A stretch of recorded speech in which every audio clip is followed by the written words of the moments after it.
buenas noches, bienvenidos. Estamos arrancando después de esta ficción que ha tenido hoy su debut en la televisión pública, en nuestra pantalla de Cuatro Reinas. Esta nueva edición de Visión 7 resumen con todas las noticias o algunas de las más importantes que se han dado a lo largo de la jornada para que terminen su día bien informados. Hoy es martes y nos va a acompañar el señor Maxi Martina para contarnos toda la información del rock. Maxi, ¿cómo va? Buenas noches.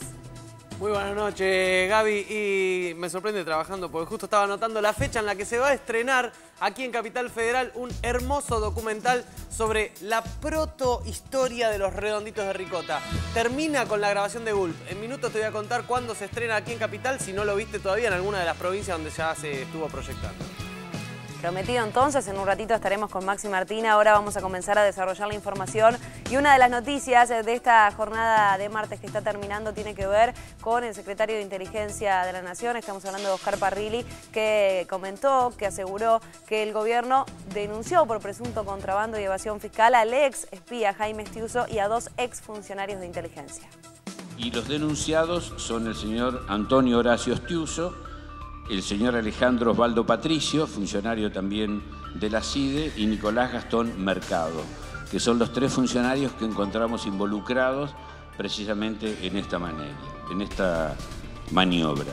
La denuncia de la Secretaría de Inteligencia contra los tres exagentes se refiere a operaciones realizadas entre los años 2013 y 2014, cuando ingresaron 94 toneladas de mercadería que no fueron derivadas a ninguna dependencia de ese organismo del Estado. Los tres denunciados habrían realizado estas operaciones amparándose en la Ley 25.520, que fija un régimen especial de importación que le permite a esa dependencia del Estado comprar productos al exterior sin tributar impuestos.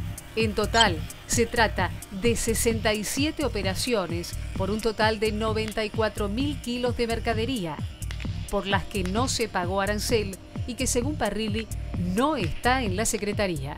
Y gracias a esa documentación que la aduana nos suministró y a la que nosotros teníamos, pudimos recomponer esta situación y llegar a la conclusión precisa, concreta y probada de que durante los años 2013 y 2014, hasta ahora y de la documentación que tenemos, se realizaron 67 importaciones por un total de 94.000 kilos que tipificamos claramente como un contrabando porque no estuvo destinado a la Secretaría de Inteligencia ni a cumplir ninguna función de la Secretaría de Inteligencia. En 2014 hubo 45 importaciones por 63.000 kilos con destino incierto. Esos objetos, detalló el secretario de Inteligencia, fueron sacados de la aduana y no fueron a ninguna de las dependencias de la Secretaría. Y en 2013 se registraron 22 operaciones por 30.000 kilos de las que se desconoce el destino. La mercadería provenía en un 84% desde los Estados Unidos, pero también tenía origen en cantidades menores, desde China, Japón, Holanda, Corea del Sur, Gran Bretaña y Brasil. Principalmente se trata de productos médicos, accesorios para computación y elementos de electrónica, entre otros. La investigación relacionó a un funcionario aduanero con Antonio Estiuso.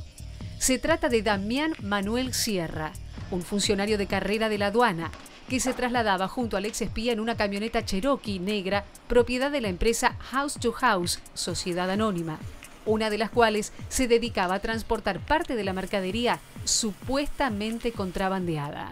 Las conductas criminales que hemos detectado son de suma gravedad.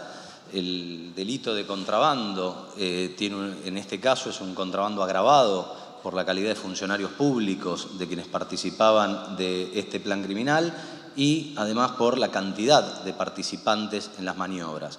En ese caso la pena del contrabando va de los 4 a los 10 años de prisión y esa es la calificación que en esta instancia creemos que le corresponden a estas maniobras.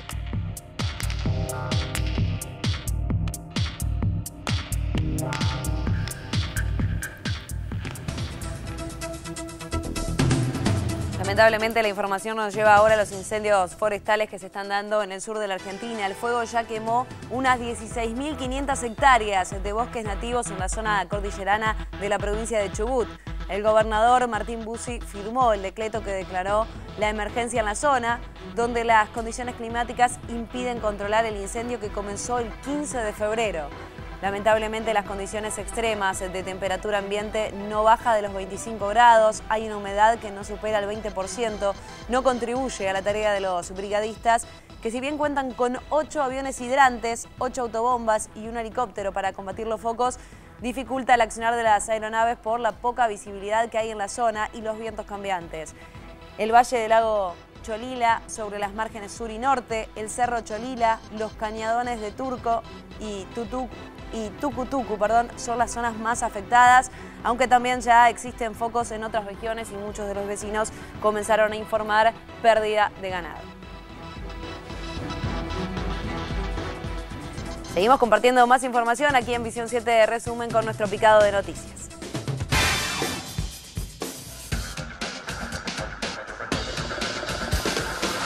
El gobierno de Córdoba ultima detalles del plan habitacional para 120 evacuados de la localidad de Río Segundo. Un equipo de la RENAPER entrega documentos a los damnificados. La pericia es para determinar si el odontólogo está en condiciones de salir de la cárcel durante el día. Barreda fue condenado a prisión perpetua por matar a su mujer, su suegra y sus 2 hijas en 1992. Se trata de Carlos Galeán, uno de los acusados por crímenes de lesa humanidad en la ex-ESMA. El tribunal dispuso su permanencia en el Hospital Naval, donde es sometido a un tratamiento médico. Una mujer de 44 años y su hija de 19 fueron encontradas sin vida en el departamento donde vivían.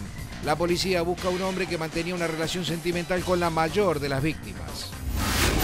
El ex juez de la Corte está habilitado para ejercer como abogado defensor de su par en el juicio político al que será sometido a partir del 2 de marzo para determinar si concedió salidas transitorias irregulares. El secretario general de la CGT opositora encabezó el acto de presentación del Partido de la Cultura, la Educación y el Trabajo en el Luna Park. El dirigente gremial ya comenzó a tejer alianzas con sectores del peronismo en varias provincias y se espera su definición para un acuerdo a nivel nacional.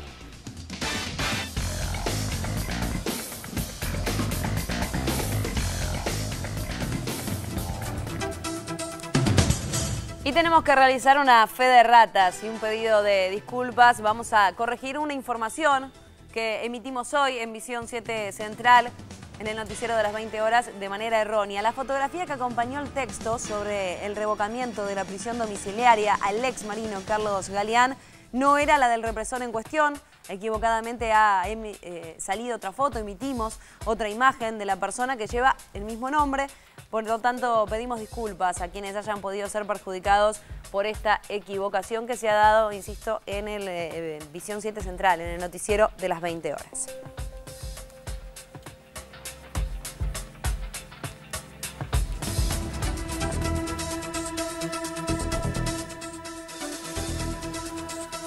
Comenzó el juicio oral por la apropiación de Javier Penino Viñas, hijo de Cecilia Viñas, y Hugo Penino, ambos desaparecidos. En la primera jornada del juicio, la mujer que lo crió como propio, Ana María Grimaldos, única procesada por sustracción y retención de un menor, falsificación de documento público y supresión de estado civil, se negó a declarar. Su marido y ex segundo jefe del centro clandestino de detención, donde funcionó la ESMA, Jorge Fildosa, permanece prófugo desde 1986, aunque en el juicio Penino Viñas volvió a afirmar que falleció en Sudáfrica bajo una falsa identidad, como sostiene la familia, sin presentar ninguna constancia.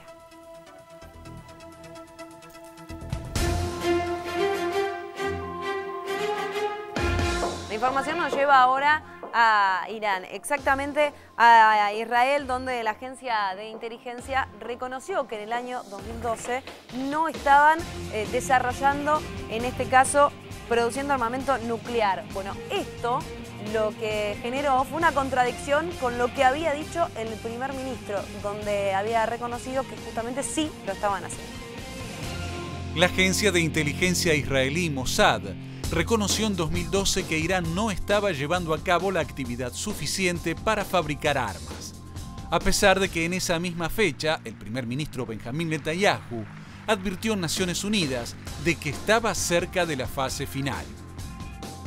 If these are the facts, and they are, where should a red line be drawn? A red line should be drawn right here.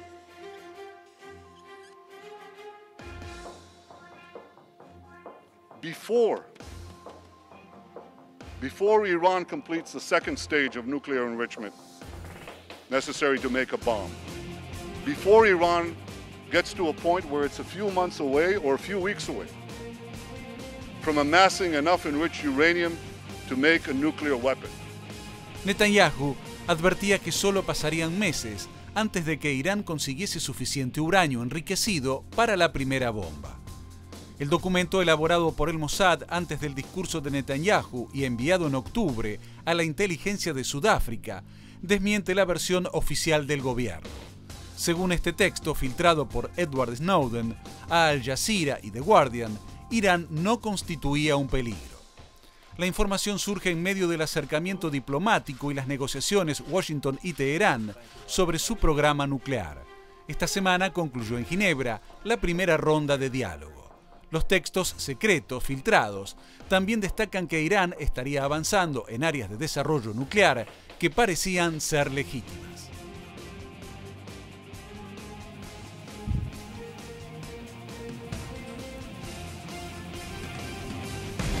Tiempo de desarrollar la información del deporte y del fútbol de varios equipos argentinos que se han presentado hoy por la Copa Libertadores de América. Uno de ellos, el campeón del fútbol argentino, Racing, que goleó a Guaraní de Paraguay.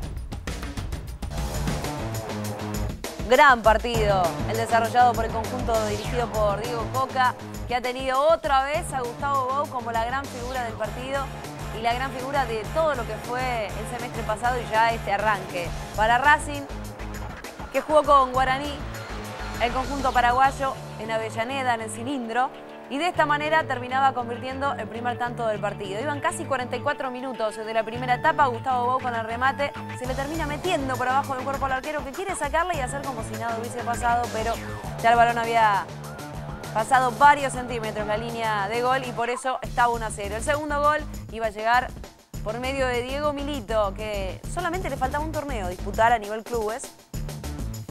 Y ese fue justamente la Copa Libertadores. Bueno, este ya es el segundo partido que ha jugado con esta academia. Llegaba el momento del descuento para el conjunto guaraní, que iba a poner el 1-2 en este partido. Y después Racing iba a terminar de decorar una goleada que lo deja muy bien parado en el grupo, sobre todo por la diferencia de gol que ha sumado Gustavo Bou, que marcaba uno más. Con ese gol llegaba el número 100 de Racing en Copa Libertadores.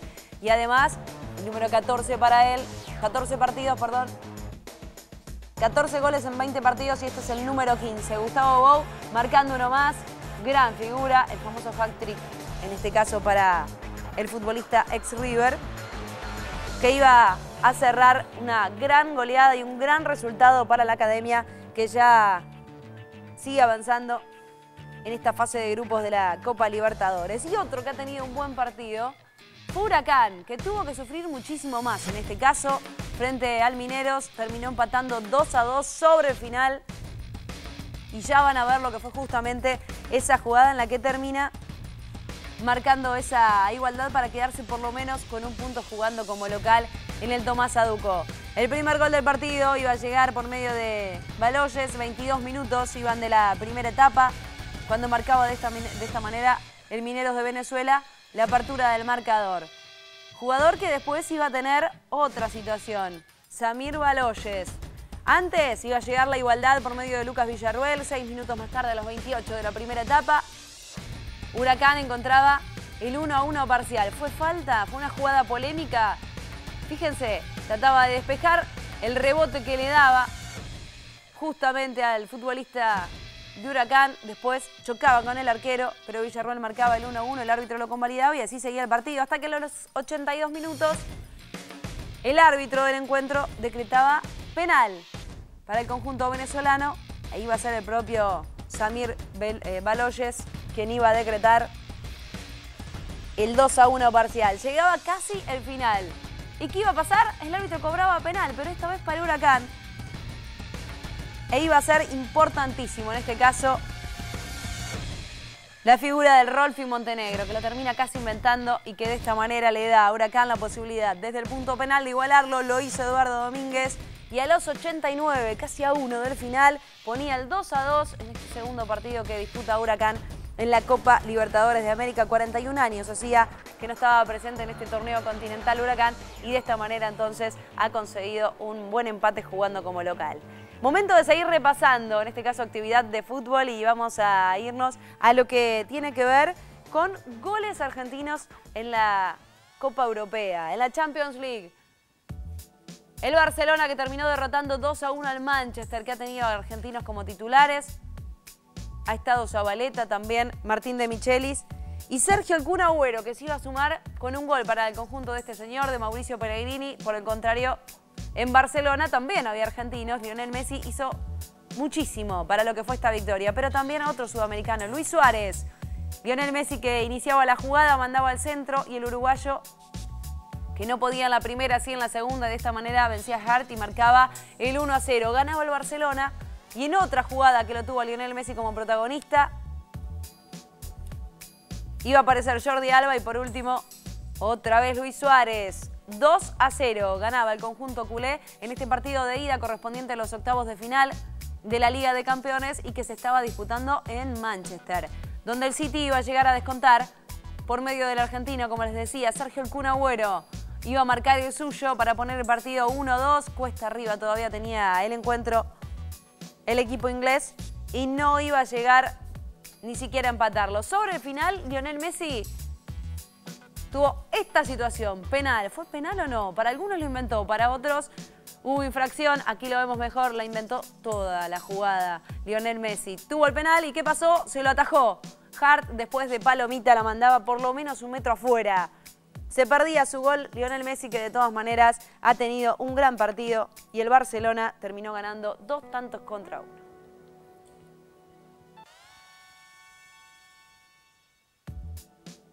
Seguimos hablando de fútbol, pero en este caso de un mundial que va a generar muchísima polémica de ahora en adelante. ¿Por qué?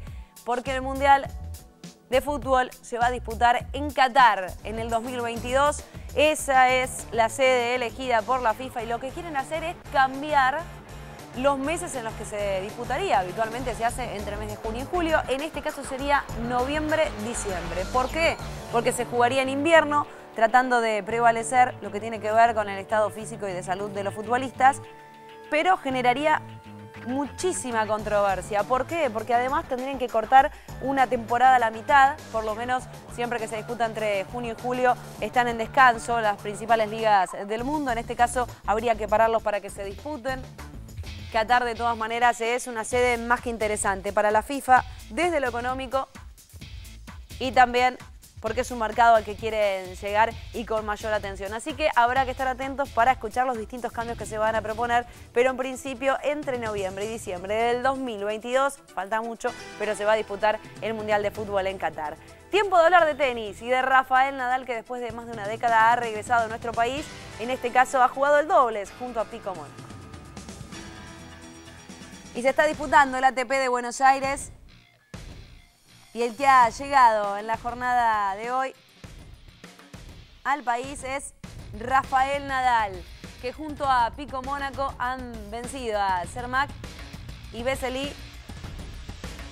Pico Mónaco, que no va a estar presente en lo que será la primera fecha de la Copa Davis este año frente a Brasil el fin de semana del 6 al 8 de marzo. En la jornada de hoy se ha dado a conocer quiénes son los que fueron convocados y no va a estar presente, pero por lo menos se dio el lujo de jugar en la jornada de hoy junto a Rafael Nadal, que después de muchísimo tiempo regresaba a nuestro país. El año pasado estuvo a punto de jugar el ATP de Buenos Aires, después una lesión lo dejó afuera y esta vez vino a tomarse revancha. Fue la gran atracción de la jornada de hoy en este ATP porteño. Han ganado en buena forma, 4-6, 7-5 y 10-7 en el tiebreak final para quedarse entonces con este primer partido en dobles en este ATP de Buenos Aires. Está claro que Rafa Nadal es el principal candidato a quedarse además con este certamen.